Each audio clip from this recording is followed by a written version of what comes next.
नमस्कार, मैं नियाज खान और आप देख रहे हैं न्यूज एक्सप्रेस। हरियाणा में चुनावी नतीजों ने सबको चौंका दिया, क्योंकि चुनाव से पहले ये कहा जा रहा था कि हरियाणा में कांग्रेस की लहर चल रही है और वहां पे कांग्रेस की ही सरकार बनने वाली है। लेकिन जिस तरीके से नतीजे आए और नतीजे के बाद सब कोई चौंक गया, क्योंकि वहां पे बीजेपी की सरकार बन गई है और आज नायब सिंह सैनी ने दूसरी बार सीएम की शपथ ली है। इसके बीच आपको ये भी बता दें कि अब हरियाणा चुनाव को लेकर ये भी कहा जाने लगा कि वहाँ पे चुनावी धांधली हुई है और इस धांधली को लेकर के बहुत से आवाज़ उठने लगी और ये अब पूरा मामला जो है वो सुप्रीम कोर्ट चला गया है। जी हाँ, सुप्रीम कोर्ट में चुनावी धांधली को लेकर के ये आरोप लगाते हुए याचिका दायर की गई है और इस पर अब सुनवाई जो है वो सुप्रीम कोर्ट करने वाला है। लेकिन सवाल ये है कि अब क्या अगर ये मामला सुप्रीम कोर्ट में गया है तो क्या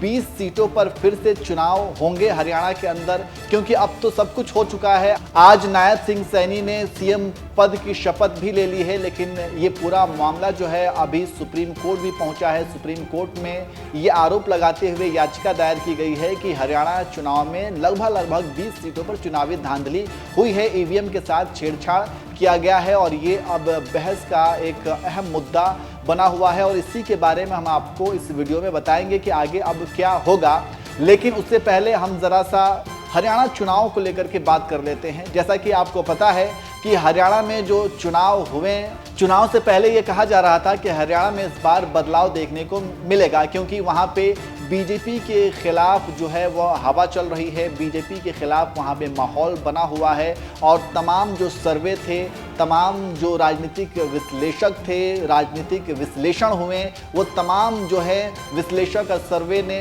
यही बताया कि वहाँ पर कांग्रेस की इस बार सरकार बनने वाली है, क्योंकि बीजेपी से वहाँ के लोग नाराज़ हैं। खास करके किसान आंदोलन की बात की जाए, महिला पहलवानों के जो आरोप थे उसकी बात की जाए, तो ये तमाम ऐसे मुद्दे थे। इन मुद्दों को लेकर के ये कहा जा रहा था कि वहाँ पर बीजेपी के खिलाफ नाराज़गी है, वहाँ की जनता नायब सिंह सैनी से नाराज़ है और इसका खामियाजा उन्हें हरियाणा विधानसभा चुनाव में भुगतने को मिलेगा। लेकिन होता क्या है कि ये तमाम जो हैं कयास वो विफल हो जाते हैं और वहाँ पर जब चुनावी नतीजे आते हैं तो वो सबको चौंका देते हैं और वहाँ पर बीजेपी फिर से तीसरी बार वहाँ पर सरकार बनाती है और नायब सिंह सैनी वहाँ पे फिर से सीएम पद की शपथ लेते हैं। और ये हरियाणा के इतिहास में ऐसा पहली बार हुआ है कि वहाँ पर लगातार 3 बार बीजेपी ने या फिर किसी एक पार्टी ने सरकार बनाई है। यह हरियाणा के इतिहास में पहली बार हुआ है, तो सब कोई चौंक गया है।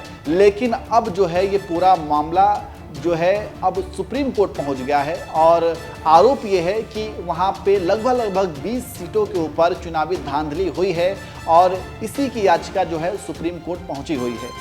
आपको बता दें कि याचिका में कहा गया है कि अब पता चला है कि कुछ ईवीएम मशीनें 99% बैटरी क्षमता पर काम कर रही थीं, जबकि कुछ ईवीएम मशीनें 80% से कम बैटरी क्षमता पर काम कर रही थीं, जबकि अन्य ईवीएम 60 से 70% बैटरी क्षमता पर काम कर रही थी। याचिकाकर्ता ने कांग्रेस पार्टी द्वारा भारतीय चुनाव आयोग के समक्ष शिकायतकर्ता प्रस्तुतिकरण देने का भी हवाला दिया है। तो इस तरीके से ईवीएम के बैटरी की क्षमता को आधार बना करके सुप्रीम कोर्ट में याचिका दायर की गई है और ये कहा गया है कि जब सुबह से लेकर के शाम तक किसी ईवीएम मशीन में वोटिंग की प्रक्रिया चलती है तो उसकी बैटरी परसेंटेज में कुछ ना कुछ कमी आएगी, लेकिन कुछ में 90%, तो कुछ में 80%, तो कुछ में 60 से 70% वहाँ पे बैटरी की क्षमता दिखाई दे रही है और इसी को आधार बना करके सुप्रीम कोर्ट में याचिका दायर की गई है। अब सुप्रीम कोर्ट इस पर क्या फैसला देता है या इस पर कब सुनवाई होती है या फिर क्या कुछ होता है, ये अब देखने वाली बात होगी। वहीं पे अगर इलेक्शन कमीशन की बात की जाए तो इलेक्शन कमीशन भी हमेशा से ऐसे आरोपों को खारिज करता रहा है और कहता रहा है कि ईवीएम के साथ किसी भी तरह का छेड़छाड़ हो ही नहीं सकता है। लेकिन हमेशा से कांग्रेस पार्टी या फिर विपक्ष ईवीएम के साथ छेड़छाड़ के आरोप लगाते रहे हैं और